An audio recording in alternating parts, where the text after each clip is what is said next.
Hello, and welcome back to Strange Stories with the Seeker and the Skeptic. For this episode, we have the enjoyment and pleasure of speaking with Seriah Azkath. He is the host of two radio shows slash podcasts, Where Did the Road Go?, which is a show about high strangeness and everything that is connected to that, and also Last Exit for the Lost, which is a podcast show that focuses on metal subculture and everything that is connected to that one way or another.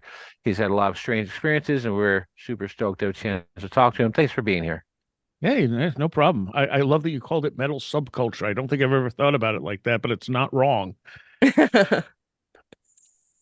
Well, Yeah. it's all these things that you talk about with that are really they're really connected, but it's not just like straight up just metal music and No, stuff. So no. It's not just metal to begin with. Like we play a lot of metal adjacent stuff, but we also have conversations about movies and weird stuff and just personal experiences and stuff like that. Like less paranormal usually, but yeah, there's a lot more to it. How did you get into the radio and podcasting business? Uh different ways for both. So when I was a teenager, I started really getting into more underground forms of metal, thrash, stuff like that, and I really wanted to get into radio because this was pre-internet, and radio was the way to expose people to new music. If you wanted to hear new music, you heard it on the radio. So I really wanted to get into radio, and it's not an easy field to get into, especially if you want to do something like that. And instead, I started a music zine, which almost became a full-fledged magazine, but the cost wasn't worth what I was making from it. Um, and that did really well. And I had given it to the host of the metal show at WVBR, and she said, like the second one I gave to her, she's like, "Oh, the last one of these was really good." And I'm like, "Oh, good. I'm glad you liked it." She's like, "Yeah, do you want my show?" Wow. And I was just like, "Yes, what?" you know, because she was going to Cornell and she was graduating, so she was leaving and she didn't want the show. She wanted the show to go to someone who actually cared about the music and knew the music. So yeah, that was all there was to it. She just handed me the show. And now I'm almost up to 30 years of doing that show. Wow. that's impressive. I didn't know it'd been that long. That's awesome. Yeah, started in June of 94. That's awesome. And it's changed a lot since then. I mean, back then again, you listened to the radio to hear new stuff, no matter what it was. Radio got all the singles first, they got all the albums first. Now the show is more about exposing unsigned bands and more obscure bands, including older stuff that people may have missed that you're not necessarily going to hear on services like Spotify and stuff like that. And we have live performances and bands hang out and do co-host the show and stuff. So it's evolved a lot because, with the internet, everything evolved. It changed. Hmm. Oh yeah, That's awesome. awesome. Any situation where you have the ability to to push artists and people that are not going to get that mainstream recognition, I think is always really awesome. Yeah. Local to us, we actually have a friend of mine owns this place called Flying Panther Skate Shop, and they do metal shows, multiple days a week. We have people coming from Florida, Jersey, New York, all kinds of places. We actually just Nice. had I missed this one. I kind of am bummed that I did. We had a band called I Hate God come and play. Yeah. It was a pretty big deal for being in Roanoke for sure. And those guys are real supportive of regional, I would say regional metal and underground music. That's very cool. As far as the podcasting thing, I never thought of Where Did the Road Go initially as being a podcast. I just wanted to do it on the radio. I was thinking more along the lines of Coast to Coast, just shorter, and obviously going a lot deeper than Coast to Coast went. And I just around 2012 or so, I asked my program director. I sent him an email. I said, I kind of want to do this paranormal themed talk show. Would this be cool? And he didn't respond to me. And so I figured he probably went, yeah, no. And so I'm talking to someone else at the station one day, and I mentioned this, and he's like, "That's a cool idea. I can't imagine he wouldn't want to do that." I'm like, "Well, he didn't answer me." He's like, "Oh yeah, he does that. Write him again." So I wrote him again, and he went, "Oh yeah, when do you want to start?" And I was like, Okay. "Okay, cool." And I did the very first episode really. I did on The Last Exit on my music show. I had Walter Cruttenton on because I didn't have the confidence to know that I could interview people like that, you know? Like, sure, I could talk about it to people who are interested in that stuff that maybe didn't know quite as much as I did. But to actually interview someone who was more or less an expert on whatever they're talking about, I was like, man, am I just going to flounder here? So I contacted Walter and had him come on and talk about his book, The Lost Star, Myth and Time. And we interspersed it with music from bands that were singing about like the Yuga cycle and stuff like that. And, it wasn't, I think it was maybe 45 minutes at most. And when we got done, I said to Walter, I said, how was it? And he's like, you should definitely do this as a show. And I'm like, okay, all right. That was what I needed. Mm-hmm. That confirmation. Yeah. This Yeah. is what I'm supposed to be doing. That's awesome. And now you're on what, 11 years, right? 11 years and a few days. Yeah. 26th of January will be 11 years. Oh, congrats on that. You're definitely I think that qualifies you as elder esoteric podcaster. Yeah, pretty much. I mean, unfortunately, a lot of podcasts don't last that long. And it doesn't matter if they're doing stuff like this or like fiction or whatever. It just drives me nuts. Like I'll get into a podcast and then it'll just kind of peter out and stop. And it's like, what happened? Yeah, especially the fiction ones drive me the craziest because I'll be really into something and then find out that it's not going to get finished. Like I don't think Tannis ever got finished. Yeah, but And he's still doing another season, he says, and he's going to wrap it up. oh, okay. Oh, that's good because I really enjoyed that. And then I Yeah. kind of was like a few episodes towards the end and found and heard that he wasn't. And I was like, man, I can't keep going with this. The one that upset me the most, because I mean, some of them you figure probably didn't gain enough of a following, Mhm. and the people just kind of went, well, no one cares, and just stopped doing it, or life situations. But the one that got me the most was King Falls AM, which is it's a fiction podcast, but it's about like this radio station, all this paranormal stuff happening in the town. It's funny as well. And they got to a point where they said, okay, we haven't taken a break since we started the show. We're going to take a break and come back. And then they did. And then they got to another point and they said, we're going to take another break and come back. And apparently the two guys who wrote the show couldn't agree where they wanted the story to go. So they just stopped it. Oh, bummer. And I'm like, really? You left it on a cliffhanger? I mean, just do something, Yeah. You can't agree enough to at least give us closure. Wrap it up somehow. Oh Yeah. my goodness. Just kill your characters or something. Yeah. Just tell us, lie to us. It's something. It's like when TV shows get canceled on cliffhangers. It's like, come on, really? Mhm. Stop doing cliffhangers. Yeah. No, yeah, for sure. When I was a teenager, there was a show called Dark Skies Oh, on yeah. NBC, Yeah. and that was one of the best shows. I mean, to this day, I say it's one of the best shows about strange things for sure. Yeah. Dark Skies was And cool. if you want to talk about ending on a cliffhanger, those guys obviously thought that they had another season coming, Yeah.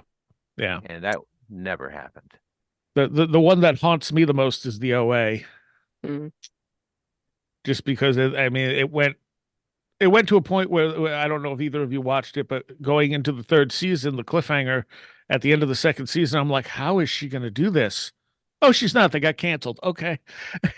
That Netflix is tough for that. I watched the OA for me is interesting because I watched and loved the first season. That first season is one of the best single seasons of television, and I did not know until a couple years later that there even was a second season. I didn't feel like you needed one really, and I watched the first episode of the second season and was like, "Well, I'm lost. I don't know what's happening here," and I just kind of never went into more of it, and then found out that they had canceled it. So I was like, Yeah. well, this is not worth my time. Well, And, yeah, and that's not fair to them, but it's felt that way. it the way she wrote it, it's very different from the first season, so it takes a little adjusting, but it does explain itself very well, and it's way weirder than the first season. Mhm. There's a scene with an octopus that's one of my favorite scenes ever. Oh, that's cool. Octopi are crazy, man. That's a space alien for sure. Yeah, exactly. So yeah, I mean, I didn't even really listen to podcasts much at some point, and I slowly started listening to them because of Graham Hancock, because I wanted to hear him talk about his stuff, and then started going, well, what else other than Coast to Coast is out there, and found other shows he was on, and then expanded it to, well, okay, well, who else is on these shows? Oh, look at all these other people I want to hear talk about stuff. And the next thing I knew, I was listening to podcasts nonstop. But in this was in the late 2000s, so there wasn't the plethora of or the plethora of podcasts out there like there is now. You had to kind of dig around to find interesting podcasts. Yeah, and nothing was centralized until fairly recently too. So like Yeah. there was no hubs. Like Spotify's trying to make itself to a podcasting hub now, and I think they're doing a pretty good job of it. But until recently, that was harder for sure. I think Graham's super interesting, and I feel like that he gets mischaracterized a lot, in my opinion. And I mean, some of the stuff he's posited has been a little out there, but he never claimed to have the end result answer of everything. He's a reporter. Yeah. He Yeah. reports stuff, and I feel like he's kind of got a not really a fair shake with a lot of sources.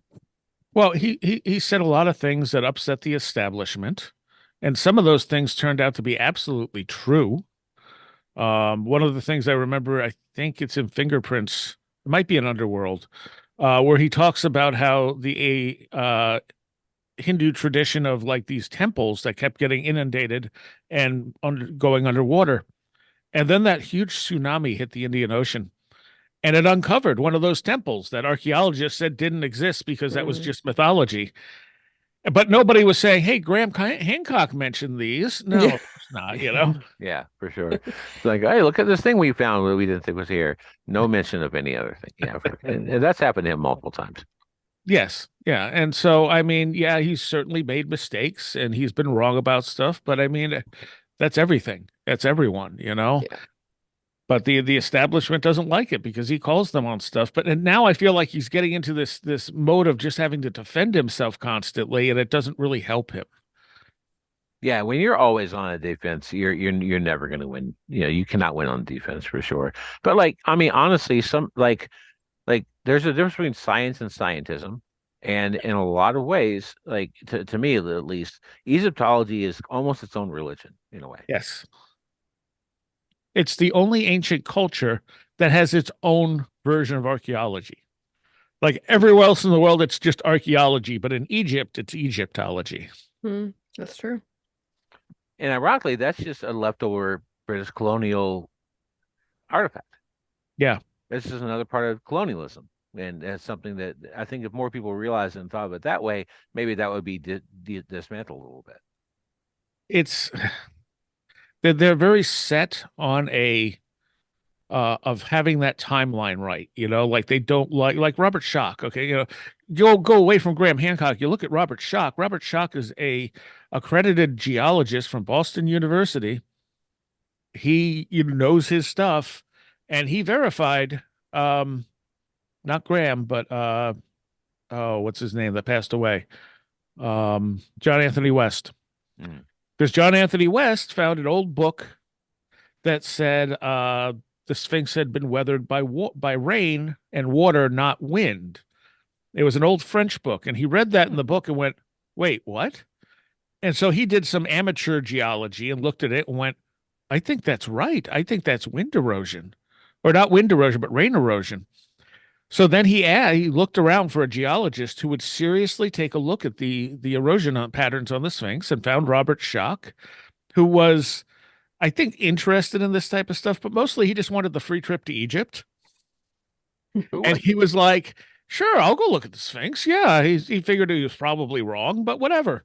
It's a free trip to Egypt, free trip to see the pyramids and the Sphinx. And he got to the Sphinx and he went, well, goddamn, that's rain erosion and a lot of rain erosion. So then he did the climate models and went, this structure is a lot older than Egyptologists think it is. And he was all excited. He was like, I'm going to show them this. They'll be excited. There's a whole chapter they're missing. And they literally spit in his face, like at conferences and stuff, and told him to stay in his lane and cursed him out and everything else. But every single geologist at those conferences went, oh, no, that's rain erosion. That's hundreds of years of rain erosion right there. Because it looks completely different from wind erosion. It's two absolutely different things.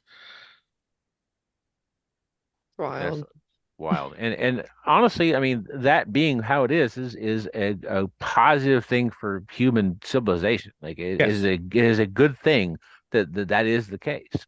and ask a bunch of questions that we should be asking about who we really are. The and one of the arguments against that too, because he's putting it, way further back than where we have any known cultures that could have built this thing. And he would literally be asked, well, where are the pottery shards of this culture that built this Sphinx? And now we have Göbekli Tepe, which realistically is not that far away from the Sphinx, the pyramids, and all that. And we know that that is as old, if not older, than the Sphinx, depending on just how old the Sphinx is. We don't really know for sure because we can't date rock. But Robert puts it at 12,000 years old because it lines up with Leo on the horizon at that point, and it's the same time the three pyramids line up with Orion, which also matches up with the Egyptian Zep-Tepi, which is the first time. Right, yeah, which was there are references to that people just ignore. Yeah. They're like, "Oh, that was their mythology." Well, where do you think mythology comes from? You have a doctorate in this specific mythology. What are you talking about? Yeah, that's crazy, man. So yeah, I mean, Graham was kind of the why I started doing podcasts, kind of indirectly, because I mean, I would hear there was one I would listen to, and sometimes it would be okay, but a lot of times the host just didn't seem to really be all that into the person they were interviewing, and I heard Robert Schock go into just out and out promo mode on that show once because he wasn't really being asked any good questions. And so he just started promoting his tours and stuff. And I was like, I've never heard him do this. And I'm thinking, man, I want to talk to these people. Why do these people get to talk to them and I don't get to? Well, if I had a show, I could probably talk to them. But Yeah. and with radio too, like I figured, okay, again, wasn't really thinking podcasting because podcasting wasn't a big thing.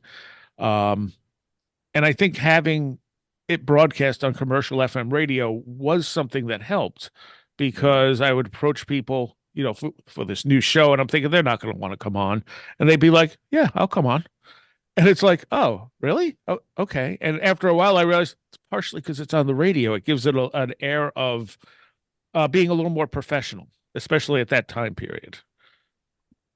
That makes a lot of sense. Yeah, you allowed them a little bit more exposure to maybe some stuff they would not have been able to be exposed to. Yeah. So So it helping each other. Now you have plenty of very professional sounding podcasts, but back then you only had, like I said, it wasn't the plethora that you have now. And some of them sounded terrible. They'd be doing it over phone lines with bad connections. And it was just like, oh man, I can't listen to this. Like I want to listen to this. Mm-hmm. I think there was one that Walter Cruttenden had his own occasional podcast that he did. And he had some guest on who I really wanted to hear from, but the connection was so bad. I think I made it 5 minutes and I'm like, I can barely make out what the guy's saying, Yeah, that's definitely a way to turn you off. You don't have to put a lot of like money into equipment, but you have to have at least something like okay. Right. And nowadays that's a lot easier. Back then it wasn't. Yeah. Come a long way with technology.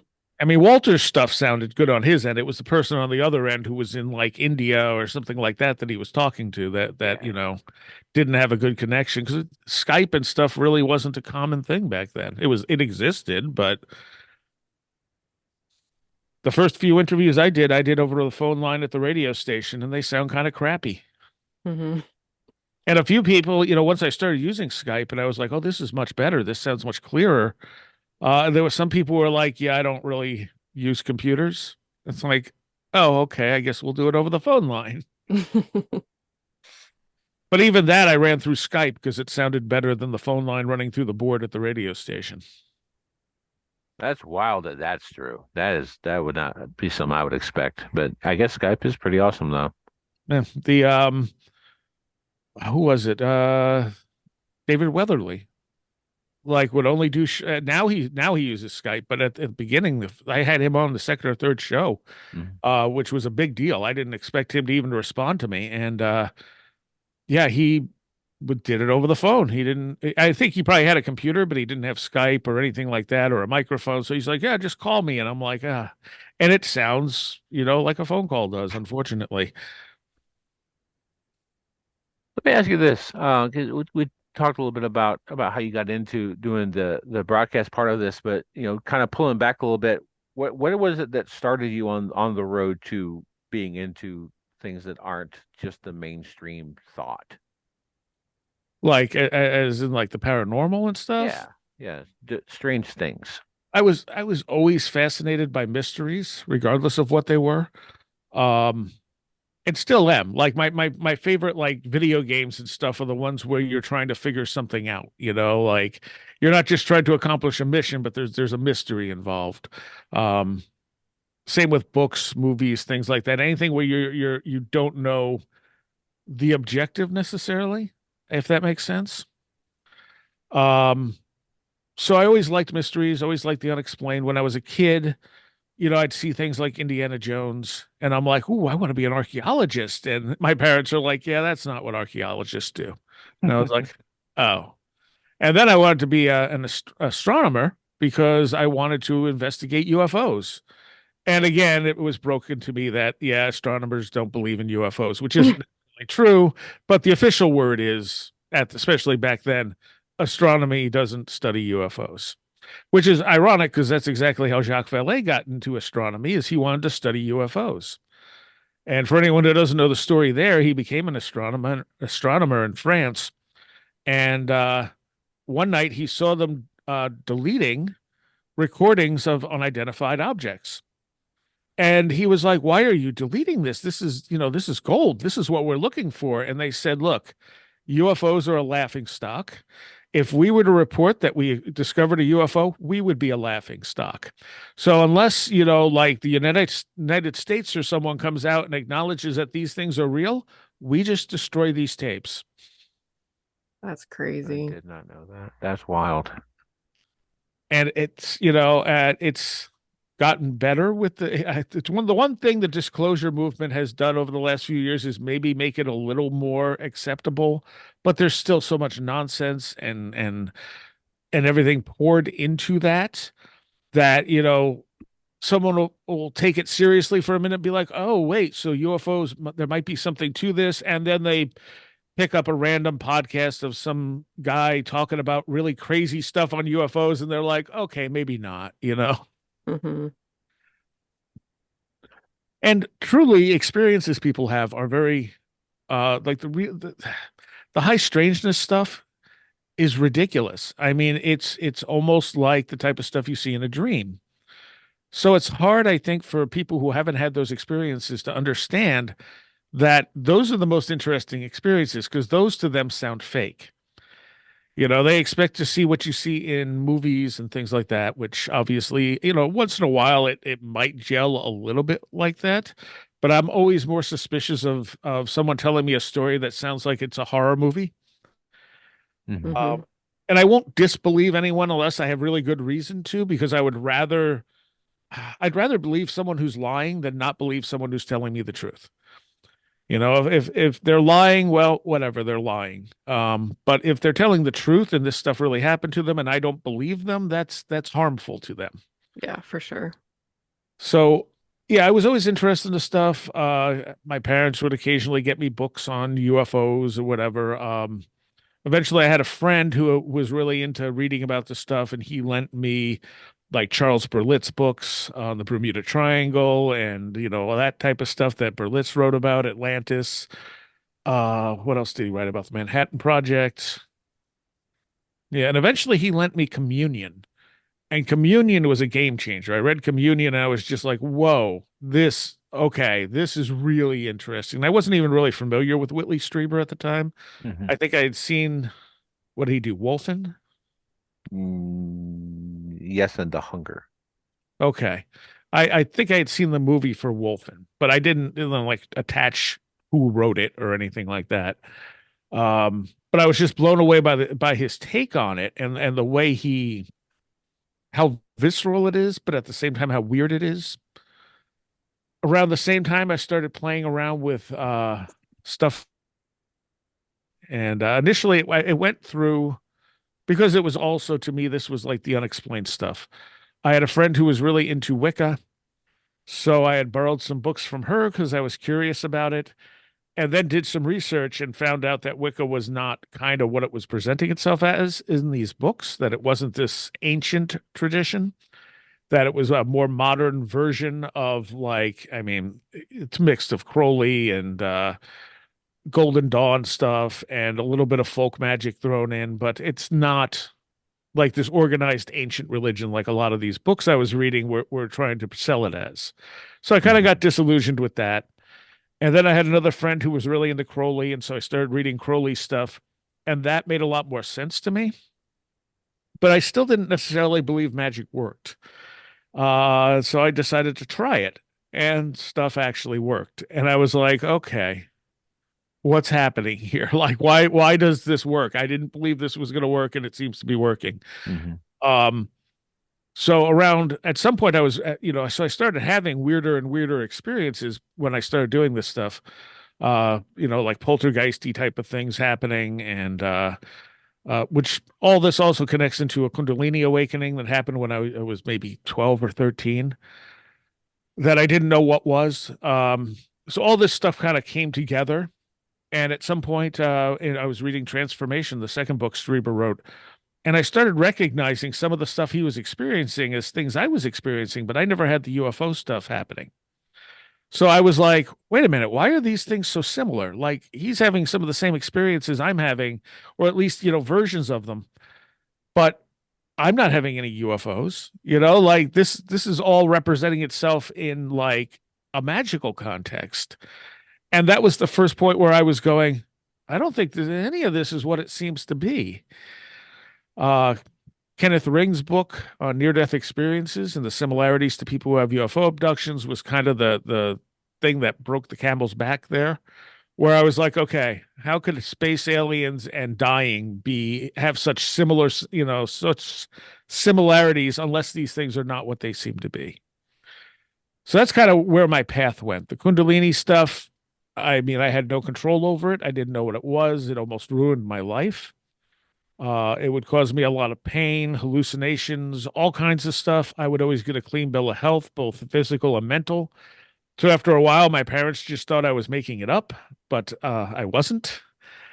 And it took me a good 10 years at least before I came across the concept of Kundalini and the type of ways it can manifest. And I'm reading this list and just going, oh my God, I have almost all of these. What is this? And I immediately went to the library and started taking out books on Kundalini, which they could order a couple of them for me. They didn't actually have anything, I don't think, in the small library here.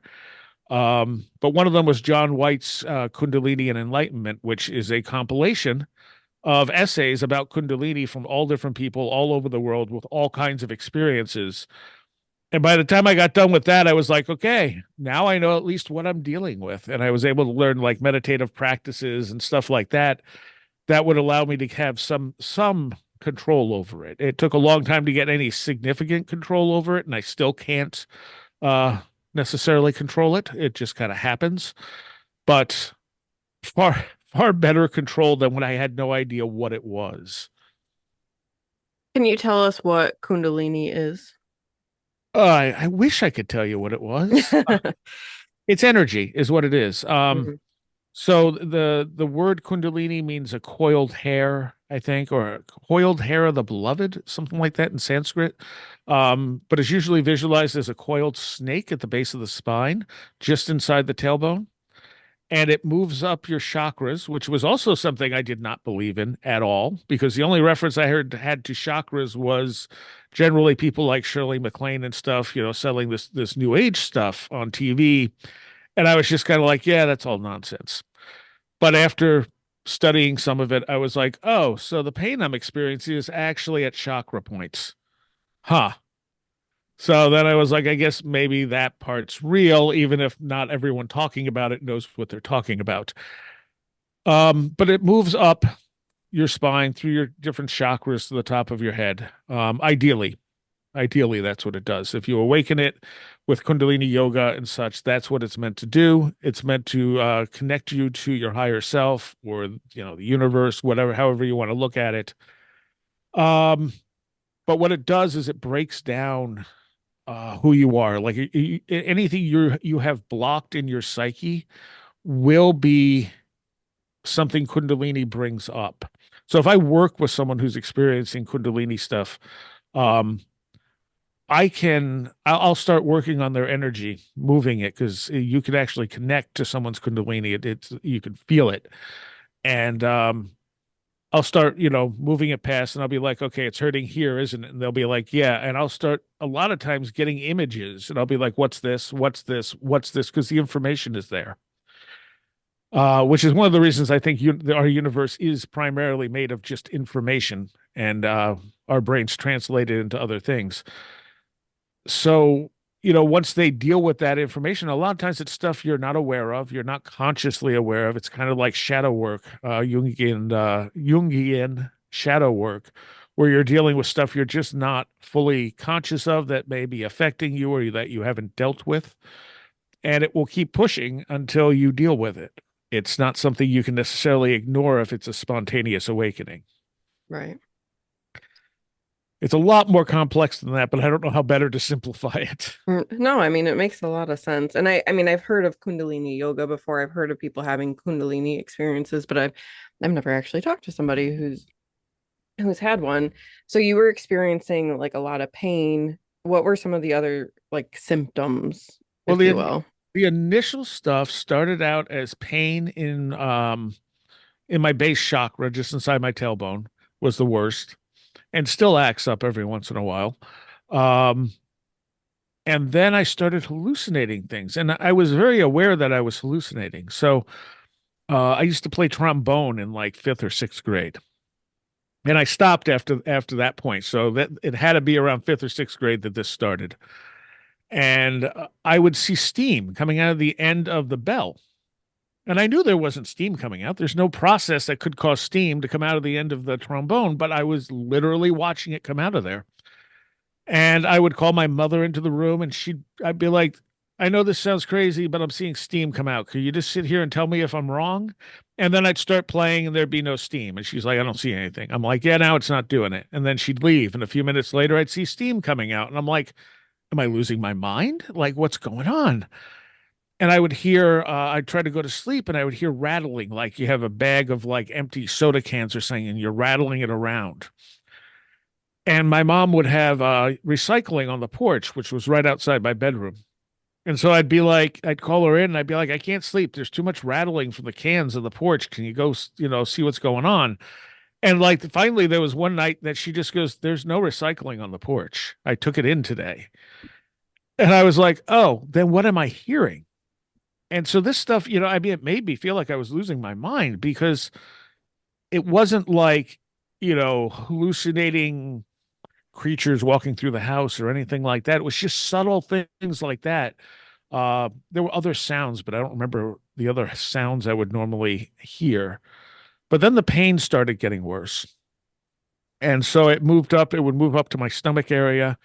Um, and I went to so many doctors and got tested for so many things, because the pain is when it gets bad, it's excruciating. It's like someone stabbing a knife into your spine and twisting. Actually, a flaming knife would be more accurate. Mm-hmm.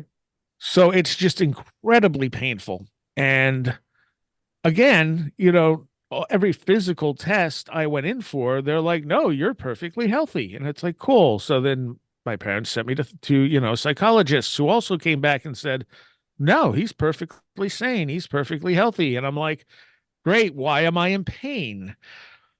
So this, eventually this then moved into things like, I get very hot, extremely, extremely hot, to the point where sometimes I feel like, wow, am I going to burst into flames? I've talked to people who have had Kundalini experiences where they've actually had flames flicker around their feet or their hands when they're having a Kundalini experience. And it's one of the things I think might be connected to spontaneous human combustion. Mm-hmm. Although I do like Louis Proud's conclusion that a lot of it is likely due to basically poltergeist energy, but that's a whole other conversation.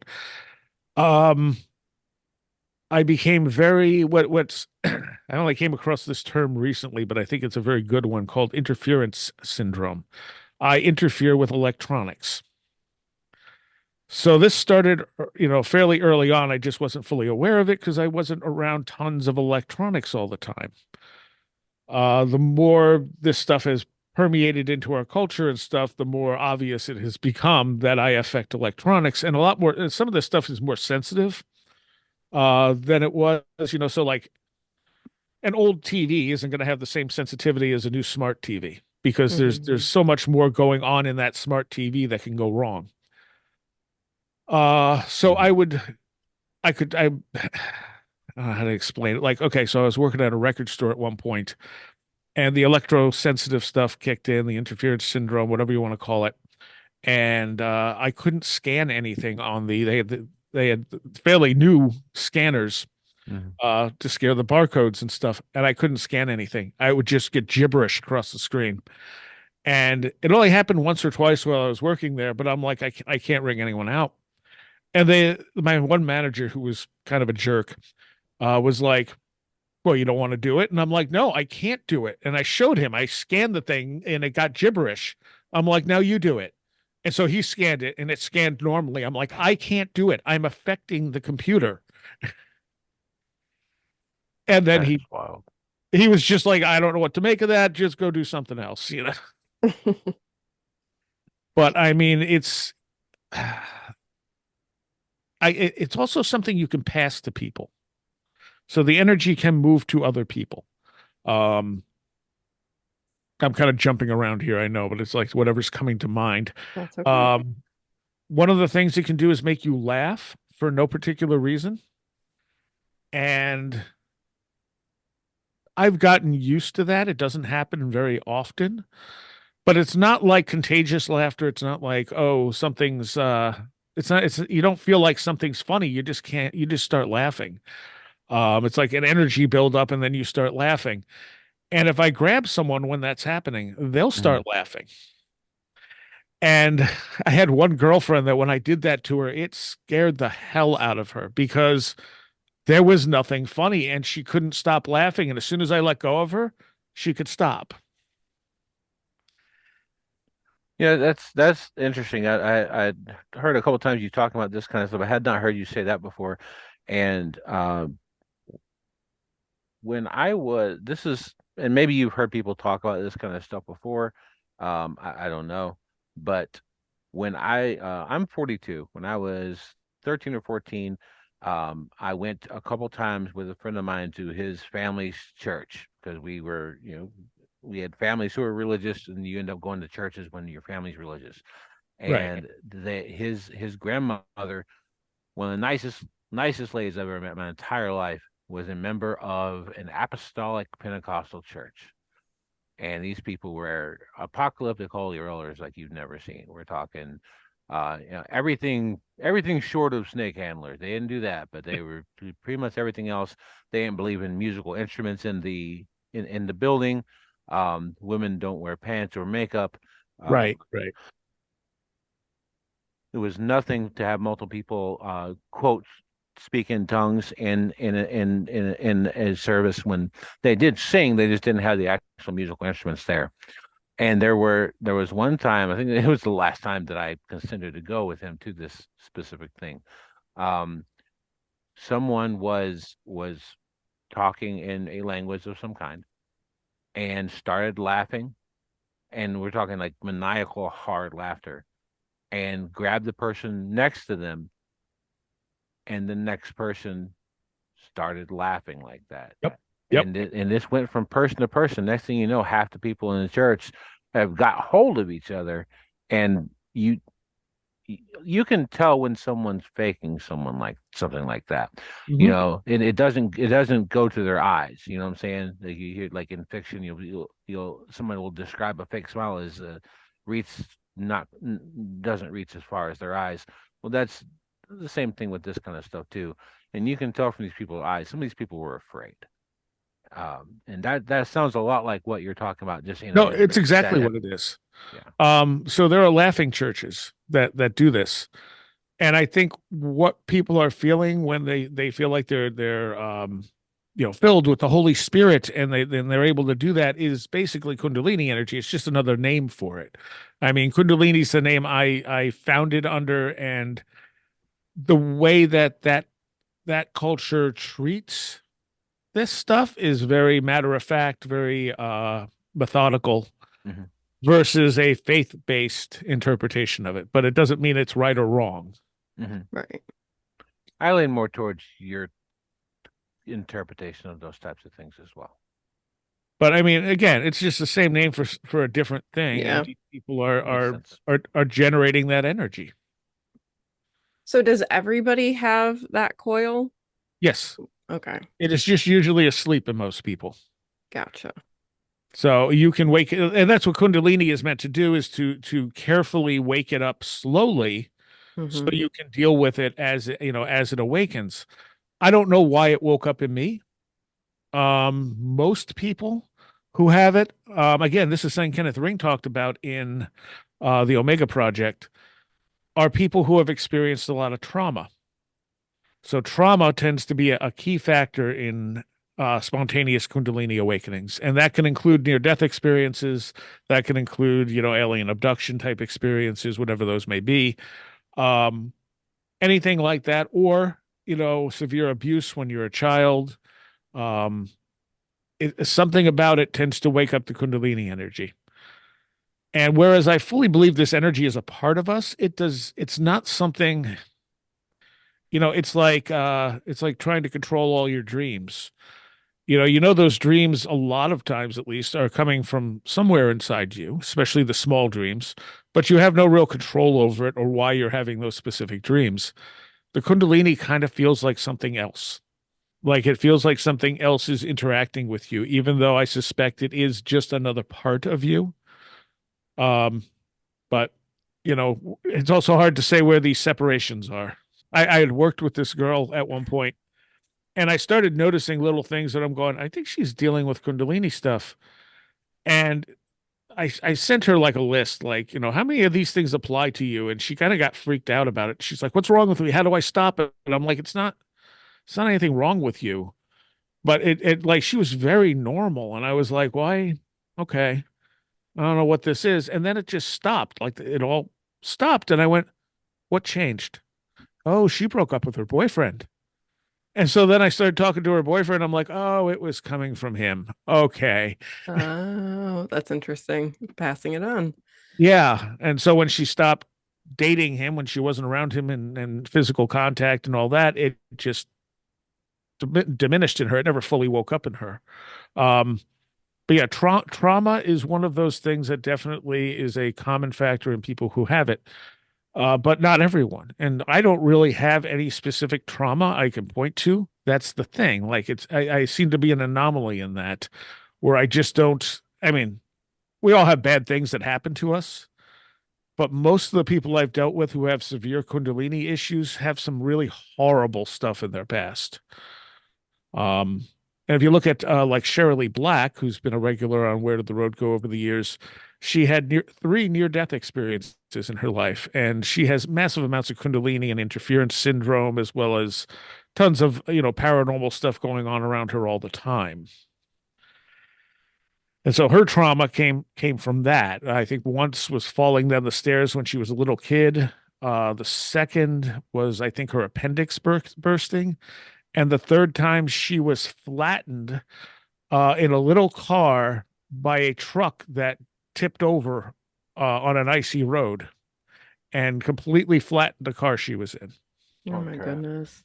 Yeah. Like she shouldn't even have survived. They told her she Yeah. probably never walk again. She's walking. She, Wow. mostly functional, considering what happened to her. Yeah. And that's just, but a lot of this stuff also tracks to emotion. So when I've had her on talking, there was one show I had her on talking about the near death experiences and all this stuff. And she started to get emotional and she's like, I got to stop. I'll be right back. And she just disconnected the call. And then she came back on a few minutes later. She goes, I have little, uh, like Christmas light types things, I think they were, around her computer setup. And when they start lighting up, that's bad because they're not plugged into anything. Mm. And she like, so she Oh, knows her energy is starting to affect things. And she's like, I just need to go calm down for a minute and come back. She actually shorted out someone's computer on the other end that she was talking to at one point. Um, and actually, I had that sort of thing happen when I had Jeremy Vaney on last. Him and Chris Ernst had gotten into a slightly heated conversation that started about Kundalini and stuff. And all of a sudden, the computer in the other room just went dead that was recording. And luckily, I was also recording on Skype, so I didn't lose anything. But I had already muted my mic. I was just letting them go back and forth because it was very interesting. And I walked into the other room because I'm like, what happened to the computer in the other room? Why can't I access it? And I go in and the thing is that like the battery backup is beeping, the computer's dead. I'm like, what just happened? And it happened during that conversation. That's really interesting. Mhm. Luckily, it only blew out the power supply. oh yeah, that's super interesting. What's it, something that multiple things about this are super interesting to me, but the whole like connection to trauma thing, that seems to me, and maybe this feels this way because I am someone who has in my life dealt with a lot of trauma. Um, Other parts of the phenomena, because I feel like it's all connected, Yeah. also is connected to that. Most of the people who have had multiple experiences with beings of some kind have got something in their past, especially dealing with Yeah. childhood or teen years. Most people who have spirit contact, people who channel, like most people channel, almost everyone in any facet of these things have got some kind of horrible background. Yep. That is absolutely true. And with Strieber, since we mentioned Strieber, I mean, Strieber keeps finding out more stuff about his past, and like it's hard to know even what's going on there and what might have triggered it. But yeah, most people I know who have had, especially lifelong experiences, also have Mhm. that trauma there. They're all interconnected. Any theories as to why that is? I mean, I think maybe it allows you to perceive reality a little bit differently. Yeah. Um, if you experience enough trauma, you end up being slightly, you end up being able to go into that sort of disconnected mode, you know, and that maybe allows us to access stuff that's not just here. Maybe because we don't, during a traumatic experience, you don't want to be here. You're opening yourself up to things that our brain normally does not tell you about, does not perceive. And once you make that connection, it's you can't unsee it, sort of. Hmm. So it's a really hard thing to figure out because we don't really know what reality is, and our brains are a complete mystery. As much as scientists like to be like, oh no, we understand how the brain works, we really don't. It filters out 90% of what's in our environment. It focuses on things it needs for survival. Memories do not work like people think memories work. Memories are a combination of what actually happened, your emotional state when it happened, the interpretation of what was going on, all factor into how you create a memory. And every time you access that memory, it tends to change a little bit. And you have people who have very strong memories. There are things like people will say, everyone knows where they were when 9/11 happened. People who are alive, or people who are alive during JFK's assassination. They'll say, well, everyone knows where they were when JFK was assassinated. But even those crystal clear memories have been shown to not be as crystal clear and accurate as people think they are. One of the problems with using hypnosis to recover memories is that hypnosis can create false memories. And with those false memories, is a very strong sense of those memories being correct. So it's almost like we can't trust what we remember Yeah. because not only are perceptions not quite telling us everything, but memory is not like recording a television show where you can go back and just rewatch it. Each time you look at it, you're looking at it from a slightly different perspective with different information, et cetera, et cetera. Um, the experiment that I saw that was done, they had cameras in this college when 9/11 happened, and they found a bunch of the people who they had on camera, and like 10 years later or so, and they asked them what was happening when you found out, when this happened. And so they told them, and almost every one of them was wrong. Some of them were very close, and others were completely wrong. And they had the video to back it up to look and see, is this person remembering right? But over the years, despite the clarity of the memories were not accurate. So with all this, when you start dealing with this stuff that's on the fringe of our reality, like, is it just, I've had experiences where I'm with someone and they see the same thing I see, but yet someone else doesn't. And so what is that? Is that we're experiencing entirely different realities? Is it that the person who's not experiencing it is their brain just going, that's not important, I'm not going to look at that? Not reporting that information back to them, because what you're seeing is really a construct of your brain building this reality for you. It's like a computer reading code, or a video game system reading code and then popping it up on your TV screen so you can interact with it. Yeah, well, I think people there's just like, it's a great idea to think that our memory is like a tape recorder. Yeah. But really we're a Word file. And Word files can be edited. True. Like it's really more like, and I think that's why hypnosis can do what it can do, because we are, we're not read only. Yes. That's why New Thought works too, I think. Yeah, I mean, it's entirely possible. Yeah. I mean, reality is malleable. I mean, for myself, it's like thinking about how many memories are things that I'm actually remembering, or how much of it is stories I've told repeatedly. So that's now the narrative, or I've heard other people talk about this, right? Like, what am I actually remembering?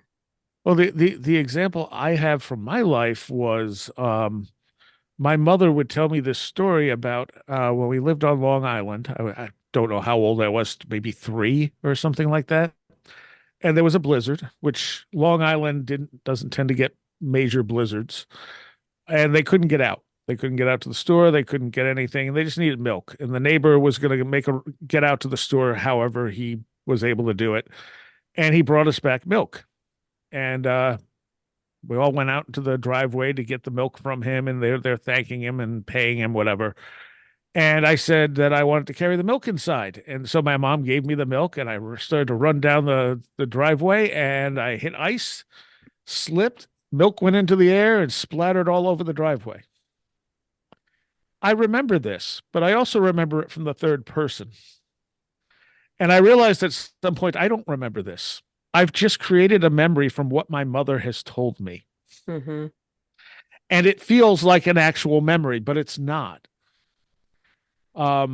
There are times, as I've been working on my autobiography, I started taking notes in mid 1990 about everything going on in my life. And initially, it was just going to be the magical aspects of stuff, but then I knew I was supposed to record everything, which only made sense in the last few years. But when I was given the name Seriah, it was coming back. We were driving back from a Scorpions concert. I was in the back seat.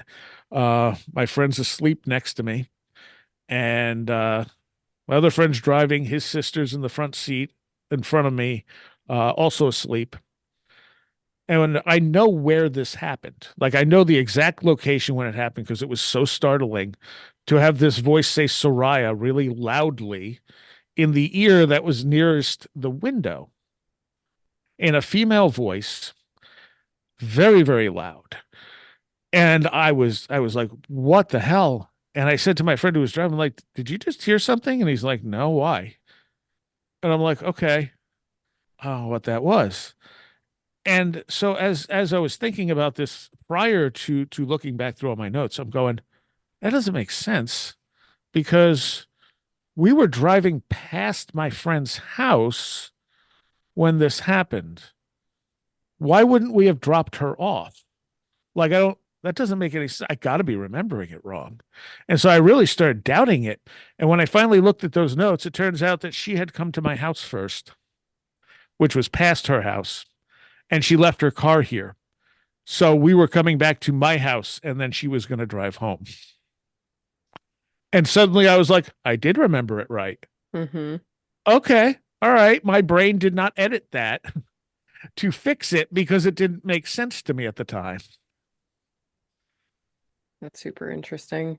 Who do you think said that name to you? I don't really have a clue. Mm-hmm. I've dealt with different things that have claimed to be different things. Um, I don't know what they really are. The one I've actually talked about is more recent, and in working on the book, I see fingerprints of this all the way through my history, which is Hecate. Mm-hmm. Okay. And it's like, okay, am I actually dealing with the goddess Hecate, or am I dealing with something that's using that archetype, that imagery, whatever, Right. like, is it the same thing other people who interact with Hecate are dealing with, or is this something personal to me? I Mm-hmm. I don't know. Um, but like, I didn't know really anything about Hecate until it just made itself blatantly apparent a few years ago, and then I was like, oh, now all this makes sense. And then as I'm working on the autobiography, I'm seeing just like a lot of traits of Hecate floating around in different things that I never would have put together before. And I'm like, okay, so you've whatever you are, you've been here this whole time. You just haven't been in the forefront. And I've had other beings in the forefront, again, in a similar way, that have presented themselves as something, and I don't actually know what they are. I mean, for all I know, they're a deeper part of my subconscious or higher self or something. Um, but they have often given me information that I had no way of knowing. They've identified themselves by using like descriptors and symbology and stuff that I didn't have any knowledge of. So yeah, I don't know. I don't know what they are. But they've definitely guided me, and listening to them has been a wise choice. And so when these communications happen, is this spontaneous throughout your life, or is this in like conjunction with ritual magic or something, some third option I'm not thinking of? I I don't know. Because I'm not sure when it really became apparent. At first, I was like, okay, I have these spirit guides that I could sort of pick up on. And then one of the ones that presented itself as a goddess appeared, and I was like, oh, what's going on? Like, what is this thing? This would have been in the time period where I had started taking notes, so well into uh me practicing magic and stuff like that. I'm not sure if I knew what kundalini was at that point yet. Um, but yeah, I mean, I don't think that this stuff. Okay, so this is one of the things that I found out recently. So the name was given to me. The name Seriah was given to me on May 15th, 1991. And it followed this whole, what really comes down to a shamanic initiation, which I did not recognize at all at the time. I had been digging through my mom's paperwork, getting rid of stuff after she passed away, and I found the deed for the house, and they actually bought this house on May 15th, like 1985. Wow. And I was just like, okay, so May 15th, because May 15th is generally a significant date for me. And Mm-hmm. here it is, 6 years earlier, showing up again at another very important part in my life when we moved up here. And I'm like, that's just of all the dates, you know. Are you into numerology at all? Sometimes. I used to be a little more than I am now. I'm not super into it, but I always add the numbers in my head. And I mean, that's 11, which is, I mean, considered a master number. That's about the extent of my numerology no knowledge here. When I was recording stuff back then, I actually did do a lot of numerology and gematria on it. Because I was into Crowley, who dealt with a lot of that stuff, and I'd been reading Kenneth Grant as well. Kenneth Grant gets a little lost in his numerology sometimes, but yeah, I mean the correspondences and stuff Crowley does in 777 I find really interesting. I'm still not convinced that they're 100% a thing, but maybe if you believe they're a thing, they become a thing. I don't know. Yeah. So it sounds like, your family or your parents at least, they were along for the ride during your childhood when all of this stuff was happening. How did people react? I mean, I'm assuming you talked about this with people since you're talking about it now. So like when you discovered this is a Kundalini awakening, how did people in your life react to that? For the most part, I didn't tell them. Okay, Yeah, I mean, I kept that to myself because I barely believed it. So, I gotcha. wasn't gonna throw that on anyone else. I tried to explain it to my mom at one point, and although my parents weren't religious, they were, you know, like default Christians. Hmm. And so she thought it was just some kind of devil thing, and I'm like, okay, I'm not gonna continue to try to do this. It's not, I'm not gonna be able to explain this. Because that was the other thing. So the energy, if it builds up enough, it can lead to very like outbursts of anger and stuff like that. And so I would just get angry, and not in a. This was after I was a teenager. This was not like when I was like 14. This was like later in my life. I'd feel the energy build up, and then I would just get really angry, and I just want to like hit the wall or do something. But it wasn't like I was frustrated or angsty or anything like that. It was just like the energy I think was blocked up, and the result of that block was it causing me to be angry. Like it was probably something I didn't want to deal with, that it was gnawing at. And so I remember saying to my mom at one point, my car was broken. I'm like, can I just take your car and take a drive? Because I figured it would let me relax a little, get some of the energy out. And she's like, I'm not letting you just take the car out for a drive. She didn't want anything happening to it. And I just was like, damn it. And I turned around and I just punched a hole right through the wall. And I'm like, oh, crap. Yeah, that release. Yeah. Yeah. Yeah. And I mean, like, and I think I ended up just sitting and meditating, but it's hard to meditate when you feel like overwhelmed by like this anger. You don't even know where it's coming from. Yeah. How do you make sure it doesn't build up now? I deal with things. Okay. I Yeah, mean, fair. every once in a while, something will trigger a response. But now, the first thing I do is if I feel angry and there's no reason for me to feel angry, I'm like, why do I feel angry? Trace this. Where is it coming from? Um, like simple things sometimes that I'm not. Uh, so my roommate tried to be helpful. I had ordered some washers for a friend of mine who's a contractor, and he doesn't really use the internet. So if he needs something ordered online, I order it for him. And he had been over and he forgot to take them with him. And I'm like, I forgot to give him the washers. And so she's like, oh, well, do you want to put them somewhere? So I'm like, no, I'll remember.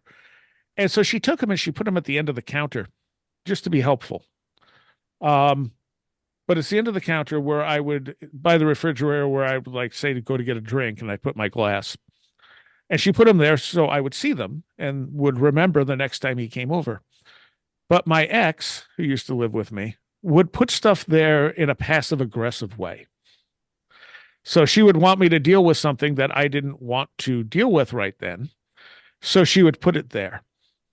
And so I walked into the kitchen and immediately just felt this like irritation, mild anger. I'm like, why am I angry that she put that there? And then I'm like, all right, trace this, trace this. Oh, I know why. Okay. And then I wasn't angry anymore. It was like, Hmm. okay, I'm fine with this now. Now that I've identified why that's bothering me, it's not bothering me anymore, because that's not why she did it. She Right. did it to be helpful. Yep. Separating the past from the present. Right. And so, sometimes stuff like that happens. You have a knee-jerk reaction to something. You don't realize why you're having that knee-jerk reaction. And at this point, I've learned to just stop. Like, okay, I feel angry. Why do I feel angry? Is there any reason I should be angry? No. Okay, then why am I angry? Like I'm just going to sit here and work it out until I figure it out. And sometimes there's things I think I've dealt with, and then something similar happens, and I realize I've not dealt with this apparently. I thought I did. You dealt with a layer of it, but Right. there's lots of layers to a lot of our things that we've gone through. And the thing is, I don't get angry very much. Like I'm not an angry person. I never really have been. Um, so when I do feel angry, I'm like, what's happening right now? Like that's not normal. But it all kind of this is why, when I started writing the autobiography, initially it was just going to be the weird experiences. And Mike Clellan said, which is something he got from Jeff Ritzman, but he said, like we were talking about, I saw a big UFO over Cayuga Lake. And he said, what was going on in your life at the time? And I went, I have no idea. I'm going to have to look at my journals and see. And so I flipped through it. I'm like, oh, that was only the biggest shift in my life since, like we moved when I was a kid. Holy crap. Like all this stuff was changing. And right in the middle of it is a giant UFO encounter. That's And I was like, interesting. okay, what about everything else? And it does. Like the weirdest experiences tend to happen at liminal points in my life.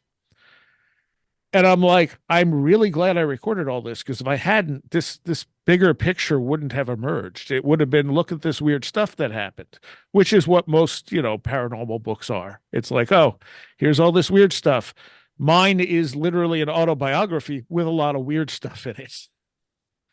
But Well, it's not something you can separate out because they're completely interconnected. yeah. And you've got the data that you can draw those connections with, which Right. that's super interesting. I mean, even to the point where in the middle of a burst of weird, like I noticed that the really weird stuff would come in bursts. Like I'd have nothing for a while, and then like two or three things in a row that were really strange. And in the midst of one of them, I said, "There's been high sunspot activity lately." I don't know why I put that in there, but one of the other things Robert Schoch has done research on is psychic abilities and the relation of psychic ability to solar activity. And he has shown that when psychics have performed best in laboratory settings is when there's high solar activity. Hmm. And so, like me putting that there, it's like, okay, I just randomly put this fact that there was a lot of, because it was in the news that there's a lot of high, solar activity and sunspots and stuff. And here I am having all these weird experiences in the middle of it. It's like, how much of that is a factor? Because I don't have that data for anything else. I guess I could probably look it up somewhere, but like that's just, I think, another factor to how we experience this stuff and who's more susceptible to it. Yeah. His conclusion was that either psychic abilities are real or there has been a conspiracy with psychics for the entirety of psychical research to only get good results when there's high solar activity. I mean, it's like to me, it would be a huge influx of energy, and so maybe it's just people are attuning to it and it's, Yeah. Raising their vibration. So then expanding consciousness. I mean, that makes a lot of sense. I can always tell when there's like solar flares going on because I get heart palpitations Oh, bad. Like I almost went to the hospital a couple of months ago because it was like during like this major solar storm. Like when was that? 2 months ago, Jonathan? About two Yeah. months ago, yeah. And it just kept happening for days. But like I remembered the last time I had heart palpitations, same thing. There was, solar flares going on. So, and it's really, that's about the only time it ever happens to me. huh. Um, this makes me think of one of the other things kundalini sometimes do. It can create a pulsing sensation that generally fills your whole body. Hmm. And sometimes it can feel like, I don't know, like your pulse is really at like a really heavy pulse. But it usually doesn't match up with your heart, so it's kind of hard to say it's the pulse, your pulse, because sometimes you can feel your pulse. Yeah. You exercise or you do something really physical, and you can kind of feel your heart beating because it's pounding or whatever. But this is different, and there are times I've woken up with a pulse going through me that felt like it was a blast beat from a death metal song.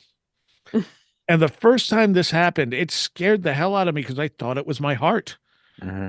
And I'm like, oh my God, what's happening right now? And then I took my pulse and I went, oh, my pulse is really, really normal. Oh, this is energy. Okay. And after a few minutes, it stopped, but it had to wake me up, and that's always fun. That's interesting. It's really interesting that you would say that. For me at least. So when I was a kid, up until I was about 12 years old or so, most of the time, growing up, we had like antenna television. My parents didn't have cable most of the time. And I was not allowed in my house to be within 3 feet of a television because anytime I was anywhere near a TV, the signal would disrupt. Uh, I couldn't even change the channel on the TV if there wasn't a remote control. It just did not work out for me. Telephones didn't work quite right around me. There's times I walked past telephone, it would ring once, and there wouldn't be nobody there. It would just Right. happen, like weird electronic stuff. And about the time I was about to turn 12, there was one night, and this is in very, very rural southern North Carolina. We're talking like a mile away from our closest neighbor. And it was a really hot summer night, and I was laying in bed, and it was like 2 o'clock in the morning. I was awake because I've always been an insomniac my entire life. So, I was laying in bed, and for lack of a better way to explain it, well, I've always explained it as kind of my entire body started vibrating. But it was really more of a pulsing, Yeah. kind of what you just explained. And it went on for a pretty solid couple of minutes. Scared the shit out of me. I was 11. I didn't know what was happening, you know. Yep. And it kind of went faster and faster and faster, and it stopped. And I had this feeling, and I read some science fiction, but I hadn't been around a lot of especially even at 11, even though reading way above my grade level, I wouldn't have been really exposed to a lot of stuff. For some reason in my head, I felt like I was in a different universe. Mm, And there were things that were subtly different from what I remembered. It's very small things, nothing huge. right. But that feeling has never gone away from me. But the bad television reception did go away. Oh, interesting. I mean, yeah, that's what I was, talking about earlier, interference syndrome. Um, and it can wax and wane as well. I'm trying to think if I ever affected televisions. I had a girlfriend at one point who had very severe Kundalini issues.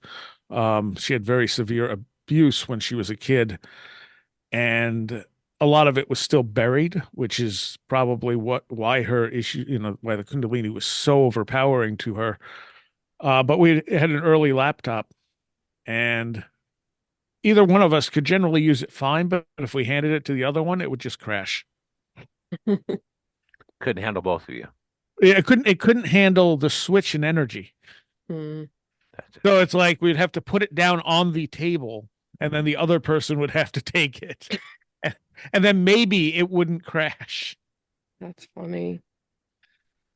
But she You- she affected electronics on a level that was just terrifying sometimes. Um, at work, she had gotten upset, and the wiring above her cubicle all shorted out and started fusing together. Oh my. Wow. And they called in because obviously they could smell the smoke and stuff, and then they figured out where it was, and the guys looking at it going, I don't even know what happened here. Like, this isn't even, what is this? She would short out our car all the time. Like, if she got upset even for a moment, the car would just die. It'd be we were coming back from the radio show. We didn't tend to fight a lot or anything, but I'd said something that upset her. And before she even said anything, the car just dies. Like the power just dies in it. And she just goes, "Ah, I'm sorry." I did it again. And what would happen is my mechanic would take it and he'd look it over and be like, I can't find anything wrong with it, but it won't start. And then like 2 or 3 days later, it would be fine, Wow. which was a cheap fix. I just had to wait for Yeah. the car to be able to start again. Yeah, yeah. You got to reset yourself, car. You've brought up a couple times like working with people like with Kundalini energy. What does that work look like? It's different for every single person. Um, Usually these people just find their way into my path. Hmm. Um, and like because everyone's different, I just kind of deal with like once I recognize, oh, you're dealing with this. Sometimes it's simple. Sometimes I can just say, okay, you should try this or you should try this and see what happens. But sometimes it's usually moving energy around their back if it gets, to a more severe case. Um, I kind of connect into their energy and get it flowing.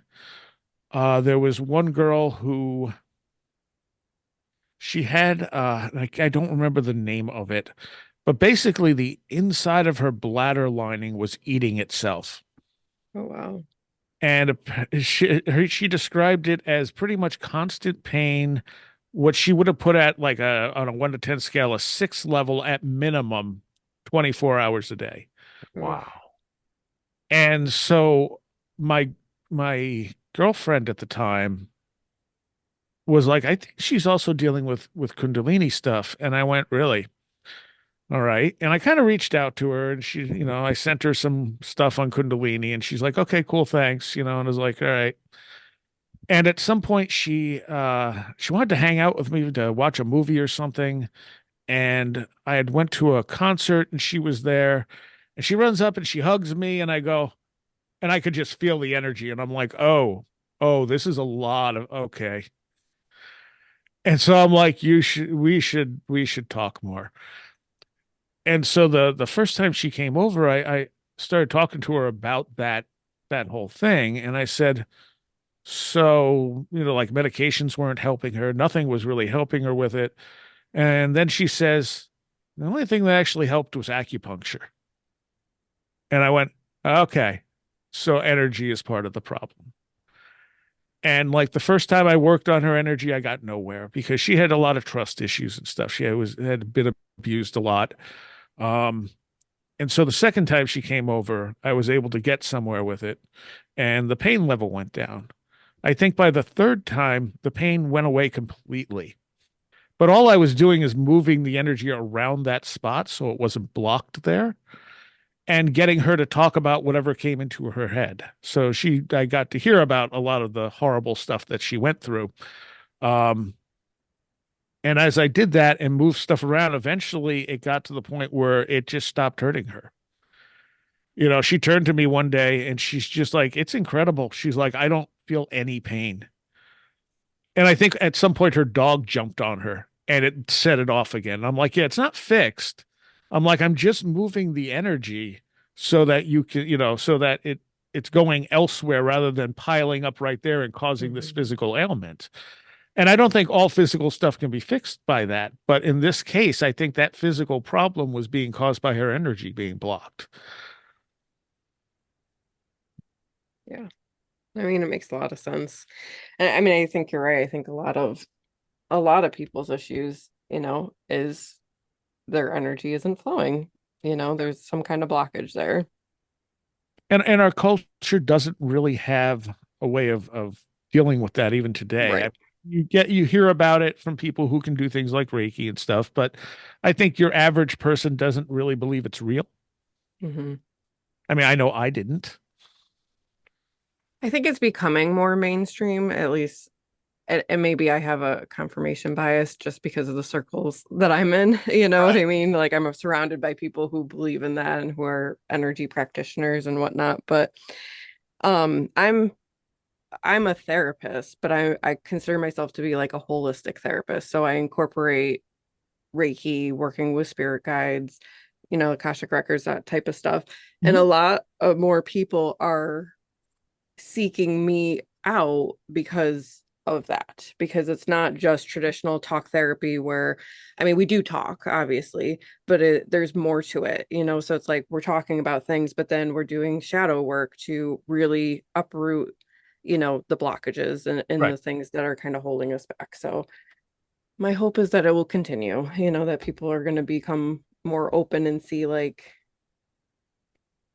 this stuff works, and you can have a better life if you're more, I think, energy conscious. Yeah. I mean, there are some people who don't want to deal with their shadow Oh, sides. for sure. I mean, they're not ready, whatever. I mean, Yeah. it's for like I said, for me, the universe seems to put these people in my path because it doesn't seem like I can do much for people who aren't whose energy doesn't quite click with mine. Yeah. I've had at least one bad experience with someone whose energy, I think I just overwhelmed her energy because I think the only energetic stuff she was getting, she was picking up from me. And I think I overwhelmed her with it. And she went like ice cold and started shaking. And I was like, okay, this isn't good. Like, what's going on now? You know? Mm-hmm. But yeah, I can usually feel when my energy connects with somebody's. Yeah. And it connects with plenty of people who don't, don't really need anything. It's just, I think everyone's at a slightly different frequency. Yeah. But the people the universe decides, that the universe brings into my path in one way or another are generally people who very much click with my energy. Yeah. I mean, I feel like that's true of most things, that there, in most relationships, there has to be some kind of energetic resonance. And, I know from my experiences, like people will come to me to work with me until it no longer makes sense. And then they fall away, because it's like we're not in the same resonance anymore. Yeah, because it's always changing. Yep, for sure. I've definitely had a lot of friendships there like that. Is that people will be in my life, and then and it sounds weird, but I will help them solve a large issue in their life, and then they are gone, and nothing's wrong, nothing's bad. It's okay, it doesn't bother me, it doesn't bother them. But then months or years later, there'll be some other big thing in their life, and they'll be right there again, and I will help them through that thing. And it just I'm there. I don't know how to talk about the weather. I'm not a someone who's got the ability to do small talk. Um, but I also have multiple friends who I've been friends with for 2 decades or more who we won't talk for 6 or 7 months, and then we'll see each other after a couple of years in person, and it'll be like we saw each other last Tuesday. Oh yeah. And it's because those energies are you know the same at that time. Yeah. Yeah. Well, I have friends that I don't talk to very often, maybe once a year, sometimes maybe once every couple of years, and we pick up right where we left off. And I always find that to be valuable. Um, because there's some people you don't see for a while and then you just don't make that connection again when you see them. Hmm.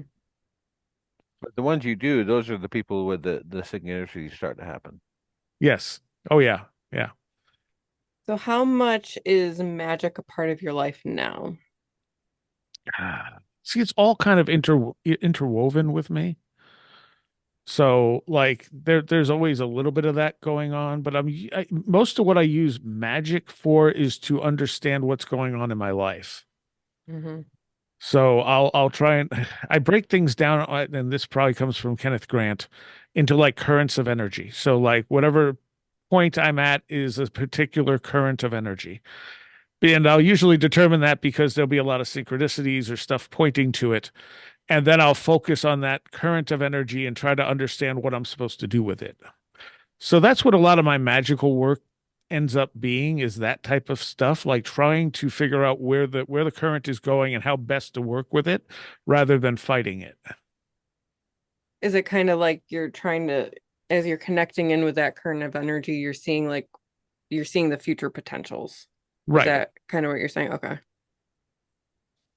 Yeah, if you like, what issues am I going to have to deal with? What am I not dealing with that I should be dealing with?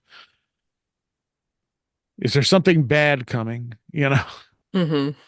Right. And How much? Oh, go ahead. I Sorry. was going to say I use tarot for a lot of that as well at this point. Hmm. Long time. Yeah. Is how much are you like consciously connecting in with some of these guides that you've talked about? Like connecting how? Like are you channeling? Are you like trying to like open up your consciousness to like communicate with them in some way? Not really. Okay. I've had a couple of like semi-automatic writing type of experiences, Hmm. but very rarely. And most of the time, a lot of stuff is in dreams. So they'll show me stuff in dreams. I've had a couple of weird conversations where I've gotten responses from the environment in ways that made it very clear that this was, something, the thing I'm talking to responding to me. So yeah, I don't really let them in per se. Um, Okay. they're obviously connected to me in some way, but a lot of it tends to come through dreams. And sometimes just flat out informational dreams where I'll just be given a ton of information. Hmm. Um, one of the only things I can think that so the girl I mentioned that threw out the car and stuff, she developed dissociative disorder because the abuse memories started coming up and it just fractured her psyche. She couldn't take it.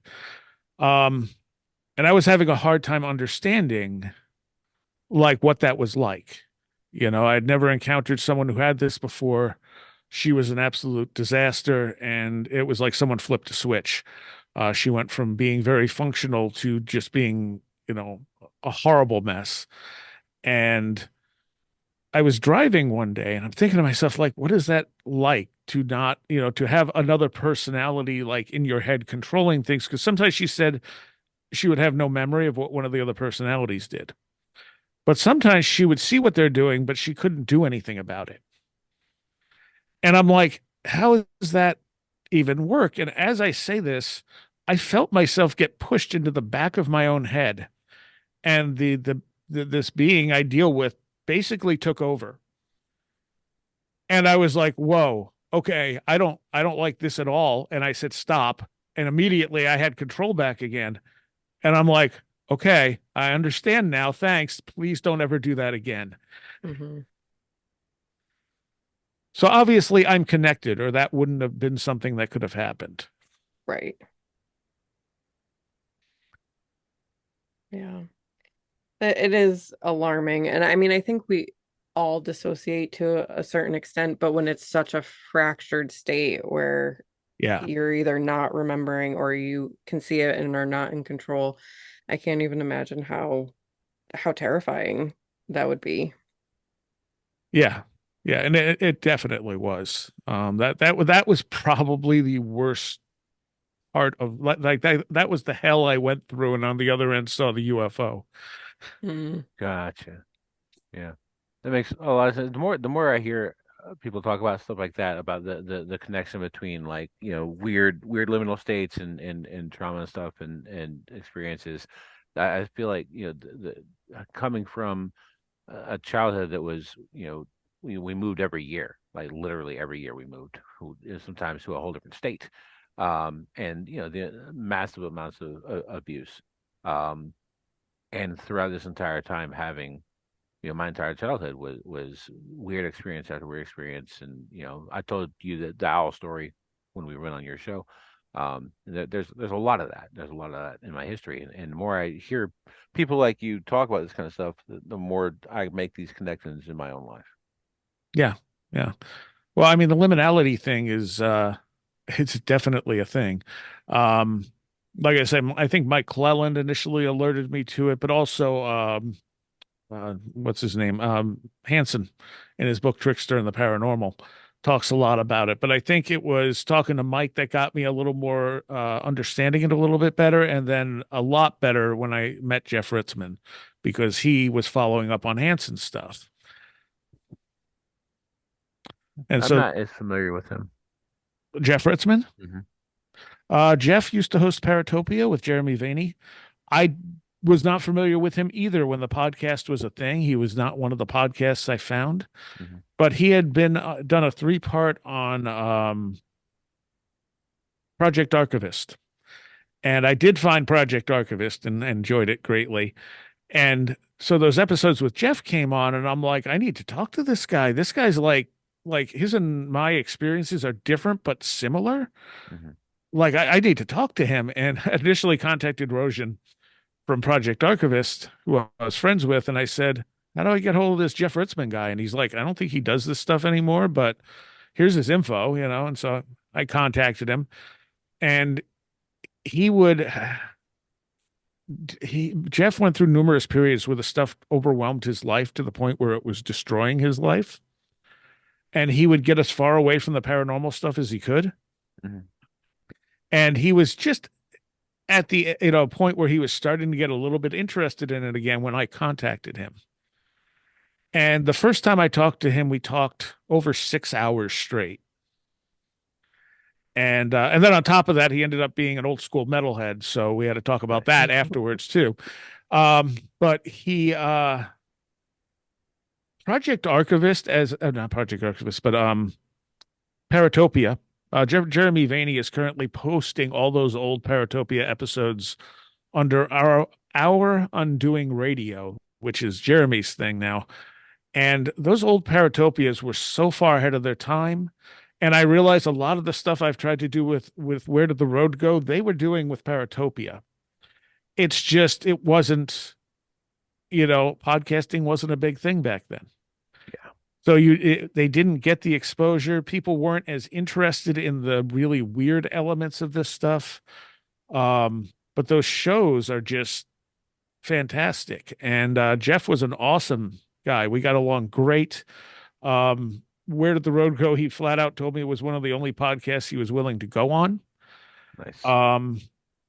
He would go on Radio Mysterioso, and I think he did a short bit on Strange Familiars. He and Tim ended up having some weird connections, which was kind of funny, that were musical, because they lived in almost the same area. And a couple of years ago, he died very suddenly of stomach cancer. Oh man. So I have heard a few of the episodes that you've done with Jeremy, and kind of like Paratopia has been mentioned briefly a couple of times, but I will look up was it Our Undoing Radio? Is that what you said? Yes, Our Undoing Radio. And all the shows, when Jeff died, I took all the shows I did with Jeff and put them into like 2 mega shows that are up on Where Did the Road Go? Awesome. So I'll look for those too. yeah, two. I think it was 2 parts, because I think it was too long to put in 1 part. But yeah, he had a very interesting way of looking at things, and he and Jeremy actually had an interesting balance in their personalities. They were nothing alike, and it was good for the show that they were nothing alike, because they each had different takes on this stuff. But Jeff's experiences are really, really interesting. And that was the thing. I'm listening to his stuff and just going, okay, all right, there's too much here that feels similar. I mean, Mike Clellan was kind of the same way. When I heard Mike Clellan originally on the Gralien Report, I'm like, I need to talk to this guy. Like, there's stuff here that's clicking with me and my experiences. And, Mike was easy to get a hold of. And yeah, right off the bat, we were like, yeah, okay, there's similarities here. They're not the same experiences, but they're the same flavor. What were some of those similarities? I don't remember off the top of my head. It's been a long time Yeah. since then. Yeah. But yeah, similarities. So Yeah. similar enough, like in the weirdness, that it's like, okay, like there's stuff where if you take one piece of it, it's not that weird. But when you start looking at that piece with a whole bunch of other pieces, you start going, okay, this becomes less and less likely the more pieces I look at. And that makes it that much weirder. And it's not always like out and out paranormal stuff. It can be little coincidences, synchronistic type stuff. Um, like even me finding the house information that they bought the house on May 15th. It's just Yeah. like, it probably doesn't really mean anything, but it also suggests again that this May 15th thing was not something that started when I was given my name, but I don't have anything else in that time period where I wrote stuff down and I could say, this is what happened to me on May 15th every year of my life, and something, happened because I don't have the information. But hey, they bought the house on that day. Mike has some things that when he I forget I see I can't remember exactly what it is. It was like him plotting out map points uh of two things and then realizing that two things that were important in some way, and right in the middle is where he had a weird experience, and this was like in two different parts of the country. And he's like, it's exactly on that line when that experience happened. And he's like, I don't even know why I thought to do this, but I just drew a line and it's like, holy crap. That's crazy. We were just talking about like ley lines today and just kind of, you know, curious about that. Like, what is that? What is it all about? I've never been, I always go back and forth on ley lines. I mean, it's Mhm. certainly possible there's energy moving in lines across the earth that it actually would make sense. Yeah. Paul Devereaux, who investigated like earth lights and stuff, showed that earthquake fault lines definitely have a large share of UFO reports. Mhm. Um, and there's probably a couple of reasons for that, because there are things that are called like earthquake lights, which you will see generally before an earthquake, sometimes afterwards, which is plasma being released from the pressures in the earth. Huh. But he's looking at England and going, okay, so here's all the UFO reports over the last 10 years. Here's where the fault lines are, and they're almost dead on. Hmm. It's interesting. And this led people like Andrew Collins to suggest that maybe what we're dealing with are plasma intelligences, which is actually a pretty solid theory and is probably not completely wrong. Um, and that you're experiencing them more along fault lines and stuff because that's where that energy can manifest the easiest. So what would that mean exactly, a plasma intelligence? It would be an intelligence that it exists in a plasma form, which is another state of Okay. matter. But it may not exist here at all times. When it's here, it manifests using plasma. So it's an intelligence from somewhere else, maybe our own reality, but without any way of interacting or manifesting here. And it can use the plasma to actually interact with us and manifest here. Hmm. Because I think whatever the other is, assuming there is an absolute other that is not us, is probably something that is here alongside us that we cannot see, that we can't perceive, that our senses simply don't pick up. It's part of those things that our senses just don't know about. And occasionally those things can get, like in window areas or stuff can get little bumps of energy, or from people who have a lot of energy, they can give them those bumps of energy that they can use to manifest in a more visceral way. When you say like alongside us, do you feel like in the same dimension, in a parallel dimension? I mean, I Where do you mean, land? in the same dimension, but outside our senses. Mm-hmm. Like a different light Vibrate. vibration, different frequency. Okay. I mean, because our senses pick up a very limited amount of visual and audio information. Right. Um, and and then just like, there are some people who can see more colors than others, Yeah. than the average person. There are people who are colorblind. So, I mean, if there's other stuff out there, I mean, we wouldn't, like, if we were all blind, we wouldn't know what sight was. Right.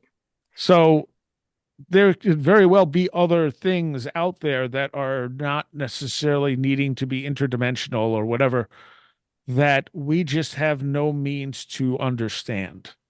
One of the interesting things that Joshua Cutchin's book on smells, which I'm forgetting the name of, uh, but he found overwhelmingly the most common smell in any paranormal experience was sulfur. Now, a lot of people can, immediately jump to demons and hell and all that stuff, but what sulfur really is the smell of decay. So one of the things that I thought at the time when I read that, I was like, well, it's interesting because this stuff seems to only appear for very short periods of time. So what if whatever energy it's using and accumulating in order to make its appearance, it shows up and immediately starts to decay, which is how you get Bigfoot or monster tracks that just suddenly stop in the middle of a field, or why a UFO just blinks out. It doesn't shoot off into space. It just disappears because the stuff is immediately, it takes it so much energy for it to be here that it eventually just decays and stops being visible to us. It's just burning off immediately. Yeah. And you have, John Keel's Eighth Tower. He talks about this idea too, showing that a lot of UFO sightings will start out in sort of like, what did he say? They come in from one end of the visible spectrum and they go out the other end, color wise. That I think is also the book where he mentions how uh certain people seem to have these, psychic abilities, and how some people who, if you're close to one of these people and you don't typically have that, but they see something, you're going to see it too. But if you're a little further away, you may not. And it's Right. almost like the people who have these so-called psychic abilities almost kind of have a field around them that not everyone has. Yes. Yeah. And that's, you see that too in deathbed visions where I forget exactly the exact term for them, but what will happen is as someone is dying and they start experiencing, the dead loved ones or whatever, as you will see in a near death experience, the people around them as they're dying sometimes will also witness it. They'll see the light, they'll see the people that, that the person is describing. And it was something that wasn't really talked about for a long time, but it's finally starting to come out more and more, but that this is a thing, because but it's only the people who are right there with the person dying. Like they're being pulled into that awareness field. Mm-hmm. I've actually not heard that one before. That's super interesting. Yeah. I can't remember who wrote about it. Because I want to say it's Julia Sante talks, not Julia Sante. Oh, what's her name? I'm not going to remember. She's a nurse from the UK. I want to say she wrote about it. And I had someone else on recently that was looking at near-death experiences in kids who I think mentioned it. But I could totally be wrong because it's been 11 years of conversations. Yeah, for sure. It's impressive to me that you have the encyclopedic memory of it that you do. It's funny when I forget I've talked to people and it's like, who? What? Oh, yeah, I did talk to them. All right. Oh. Well, you have definitely given me a lot to think about. You have a lot of you have a wealth of knowledge, which is fascinating and just a lot of interesting perspectives. So I definitely appreciate you sharing all this with us. Oh, absolutely. I mean, my goals are to help people who are having these experiences, Mm-hmm. whether they be kundalini or just weird experiences to to help them deal with this stuff. Like, 'cause I think a lot of it's dealt with fear, Yeah. and I think this stuff gives whatever it gets. So if you're what you're feeding it is fear, you're going to get a scary experience in return. Um, Again, looking at Strieber, his early experiences were terrifying and horrible for him. But over time, he was like, oh, that's not what they are. And that's, again, a very shamanic thing, which I think, I suspect that a lot of these experiences are, in a sense, whatever this is, trying to wake us up, Mm-hmm. trying to give us that shamanic awakening because we don't really have true shamans anymore. So if we're going to survive as a culture and as a people, I think we need to understand these interconnections. And, I think that's how it comes about. And it's a hard road, and our culture doesn't really have a narrative that is acceptable for it yet. Mm-hmm. So I want people to realize that, yes, this stuff does happen. Um, and you should be able to talk about it to somebody, Yeah. like I said, I'd rather be lied to and believe someone than not believe somebody. And the other thing is, I hope that from a different angle, I hope that we can find, because I don't think we're necessarily going to find answers to this stuff, but we may find better questions and a better understanding of how to interact with it. Like we may never be able to fully understand what it is, Yeah. but I think that's okay.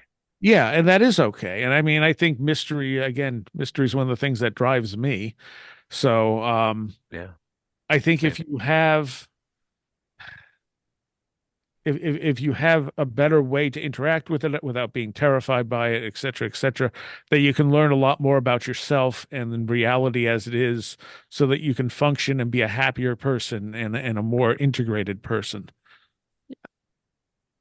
I definitely agree with everything that you're saying. And I mean, I think that's a lot of the reason why we like doing our podcast is, most of our guests are just, regular people, our friends, Yeah. and stuff who have had weird experiences and, you know, feel crazy sometimes. Yeah. And they're like, nobody can understand this, and it's like, well, actually, people can, and we can talk about it and we can start having a dialogue about the strange things that I think if you're open to it, will happen.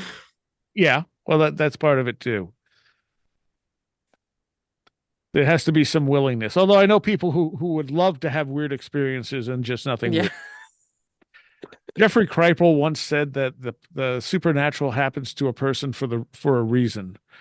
And that resonated so strongly with me. He said that in an interview, and I was driving and I had to pull over and write it down immediately so I didn't forget it.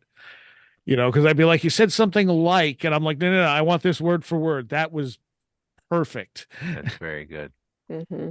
I hate when I was a kid and into my teens even, I hated the fact that weird stuff happened to me all the time and around people around me, and not just my family, like all the people that my parents knew, and probably part of that was that the church my parents were into when I until I was like 11 or so was basically like a Christian slant on a New Thought cult. It was benign. It wasn't like, AK-47s, but it was a Right. cult, honestly. They were nice people, but it's just what it was. And so they had these really different views apart from like mainstream Christianity or other Abrahamic versions of religions that added this mystical, they were Christian mystics. And so they all had all these experiences and stuff. And I couldn't stand it. And I had this theory for a very long time that these types of things only happen to people who didn't want it. And Yeah, well, they're the ones who need it. Yeah. maybe so. That may be the case. I now have come across a few people that are, that sought it and have found it, but I also know a lot of people who would love to have had some sort of spiritual or esoteric or paranormal something, and who are still searching for that. Yeah. It's not, always like that. Jeff Ritzman, I think when he was on Radio Mysterioso, Greg asked him how someone could pursue having a paranormal experience, and Jeff's advice was to go out to like, a field or something away from everything in nature and just keep going out there and being open to the possibility of something happening. He goes, you're probably not going to get what you want. Like if you want to see Bigfoot, you're probably going to see a UFO. If you want to see a UFO, you're probably going to see a ghost. But if you do it enough, sooner or later, you are going to have an experience of some sorts. Sending that vibration out to the universe. Yep. And also getting away from all the, electromagnetic fields and everything else that are present everywhere. Yeah. Which, and that, connects into part of the whole wilderness poltergeist idea I worked on, which is that, when people are having these Bigfoot encounters where they're not actually seeing Bigfoot, it's very likely a poltergeist. And it's a poltergeist manifesting in the wilderness, and it's doing so, at least in part, because not only are people open to something happening, but also because they're getting away and out into nature, away from all these interfering fields, where maybe their perceptions are working a little bit different and they're able to perceive a little more or generate more energy, which then allows these poltergeist-like encounters to occur. That explains the knocking sounds people talk about when they feel like they're hearing a Bigfoot situation. Yep. You hear a Well, bunch of stuff like that.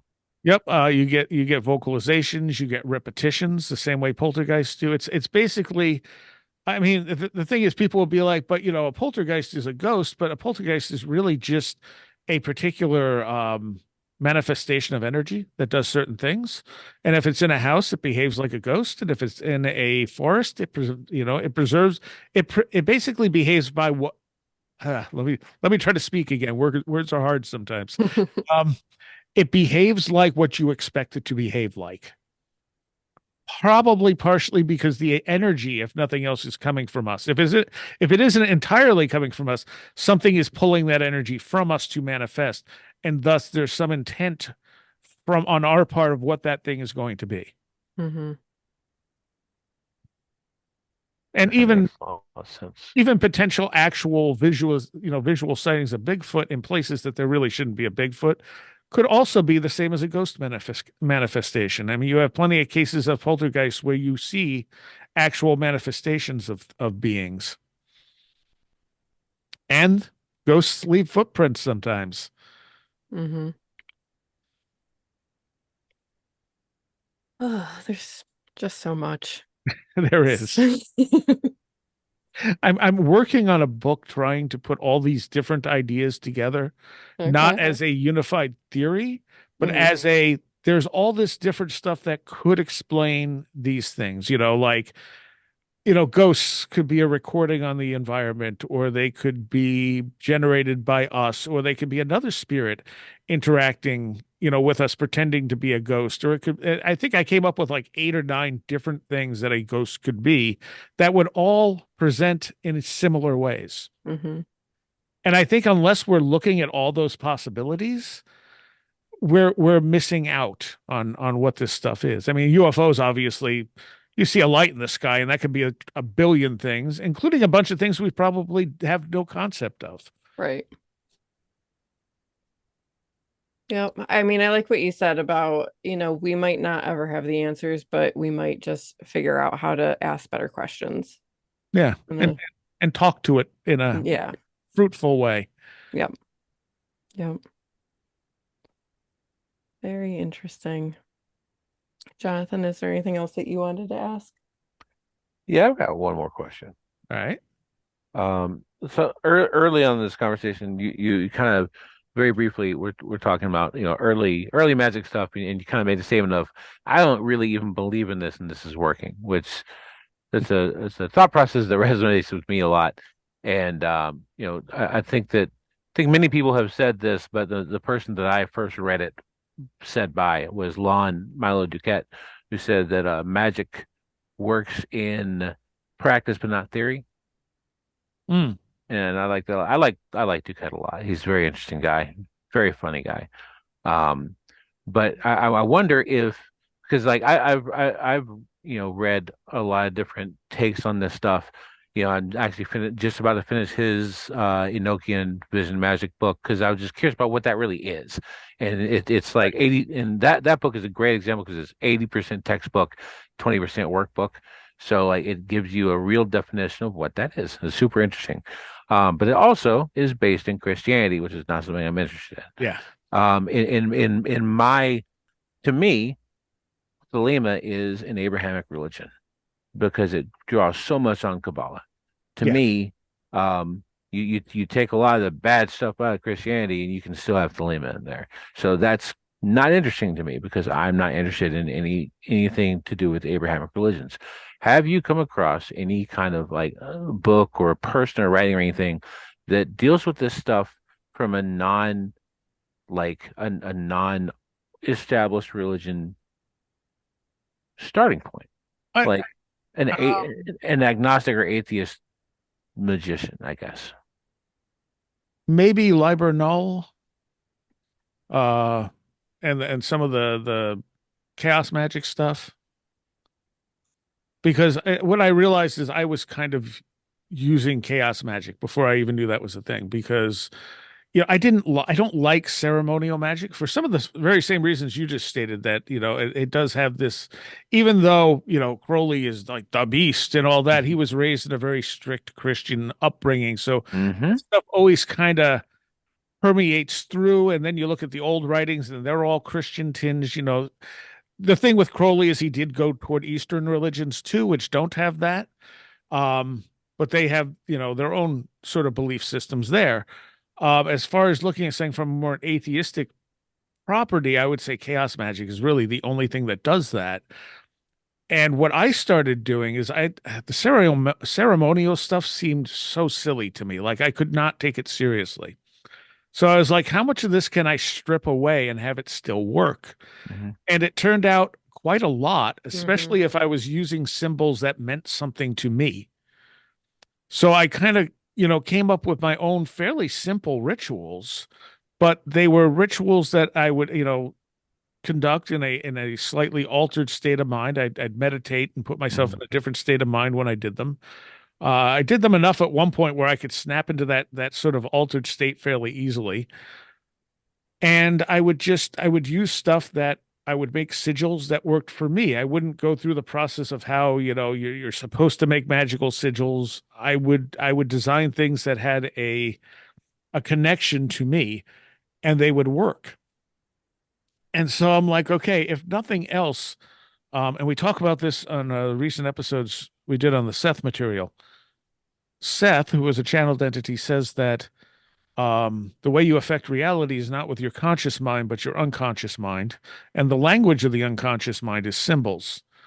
So that the way you affect reality is by putting a symbol into your unconscious to cause those effects. And I'm reading this chapter he's writing, and I'm going, he's describing magic like to a T. He's describing magic, and he's also describing what Crowley warned about, which was lust for result, which never made sense to me. I always figured, well, if you want something, focusing on it would make it more likely to happen. But Crowley was like, no, you need to do your ritual and forget about it.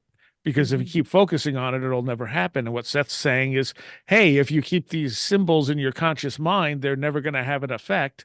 They need to drop down to the to your unconscious, to your subconscious, whatever you want to call it, in order to actually affect reality. That makes This a lot of sense. Yeah.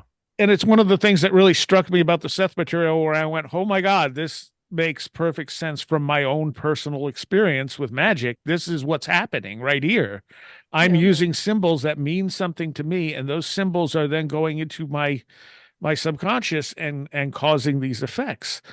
Um, I think with a lot of magicians and stuff, they study the stuff. I mean, just like in a religion, you study the stuff until the stuff means something to you. Mm-hmm. So the symbology and those symbols mean certain things, and that's what you're utilizing. But I think it's a lot stronger if you're doing it from, your own creation. And then at some point I came across the concept of chaos magic and went, oh, so someone else already kind of did this. Gotcha. Yeah, I've looked at. I've done a little bit with this the sigils and stuff very recently. So I'm very new to that. And actually, about maybe 6 or 7 months ago, Brittany and I were in this indie bookstore. It is kind of like this kamikaze book guy who just had the most random assortment of things. And we were just starting the podcast, and we explained it to him and gave him a card. And he's like, "Well, I got one book you guys might be interested in." And he pulled out this book called Liber Chaos by Peter J. Carroll. Yeah, yeah, that's I've Psychonaut and Liber. No, Gotcha. Yeah, I have not read this yet. That is on my short list of things to read. But that probably is going to be where I go into next when I'm done with the Enochian book, which is super. Not it's not for me. I'm never going to be a ceremonial guy, but as a way of like just understanding what that is, um, because it is to me in a lot of ways what Kabbalah is. 'Cause I also read the Chicken Kabbalah, also by Lama Duquette, and just as a way of understanding what that really is, what Kabbalah really is. And Kabbalah is a system of initiation and synchronicity. It's a synchronicity machine. Yeah. Well, so is Enochian vision magic. Well, it's also a map of reality. Oh, for sure. With the Tree of Life and the Sephiroths and stuff. It's absolutely a way of mapping out reality or a version of reality. And again, I understand. I think I have a grasp. I don't say I understand. I think I have a grasp of why it works for people. And I also know why it probably wouldn't work for me. Right. Right. And like I find a lot of that stuff fascinating, but again, it's not the thing that works for me. Yeah. And I think also a lot of the symbolism and stuff that gets built in there is because of those unconscious beliefs that people were raised with. Yeah. Absolutely. And Psychonaut Liber Null was Carol. I'm 99% sure. The thing is, one of the okay, so Psychonaut, I think I found Psychonaut because Fields of the Nephilim wrote a song called Psychonaut. And then I realized at some point it was a book, and I was like, well, clearly I need to read this book. And I think the Psychonaut part was okay, but it was Psychonaut Liber Null, 2 books in one. And Liber Null, I think, was the one that I found really interesting. Carol at some point starts almost like creating a system of chaos magic, Mm-hmm. which to me is kind of no, the whole point of chaos magic is there's not It's a real not a system. Yeah. That's funny. And so I think in Psychonaut is where he starts creating the system, but Liber Null is more conceptual, if I'm remembering right. I mean, it's been like 2 decades since I've read them. Mm-hmm. But they definitely were interesting books. It's definitely worth reading that stuff and checking it out. You might gel with it a lot more. Gotcha. Well, I'll bring that into the next thing that I read. Now, what's funny is how all these things connect. When I was like, I've always been into comic books and stuff, a massive nerd. And when I was like 12 or 13, I had someone give me a large stack of really weird kind of off the beaten path comics. And one of the things I remember is a series from Epic Comics called Psychonauts. Mm. And that was a very, very strange comic book. And it's funny that I had that, in my life early, and then there's a guy who wrote this book that also wrote a book called Psychonaut. Yeah, it's kind of how it works. Those are those little things I'm talking about that tie together and they're the same flavor. Yep.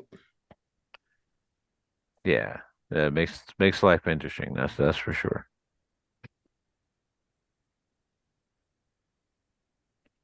Well, this has been an amazing conversation. Thank you so much for talking with us. I mean, I would Yeah. personally love to have you back on because I think we could talk for 10 more hours. Oh, definitely. Yeah, just let me know. Absolutely. Yeah, man. Thanks so much. Ask you that. Where can people find you? So wheredidtheroadgo.com has everything, every show we've done right back to the very first one in 2013. There is a Patreon for extra content, and there's there's a YouTube channel, a Discord, all that stuff. It's all at wheredidtheroadgo.com. And if you like underground music, thelastexit.org is the music show. There's a scattered archive of stuff going. I think the earliest show in there is 1996. Awesome. That's But awesome. we have a studio where we have bands play live, so you're pretty much guaranteed if you like heavy music, you're going to hear something you've never heard before that you're going to really like. And that's a weekly show that runs on numerous radio stations and then ends up in the archive on the website. Yeah, we'll make sure to link both of those in our show notes. Absolutely. Yeah. All Oh, this has right. been a fun conversation. It's been a great Yeah, conversation. thanks very much, man. And I hope to talk to you again soon. Yes, absolutely. All right. Take care. All right, man. have a good night. Thank you so much for being here. If you have a strange story you want to share with us, email us at seekerandskeptic@gmail.com. We look forward to talking to you soon.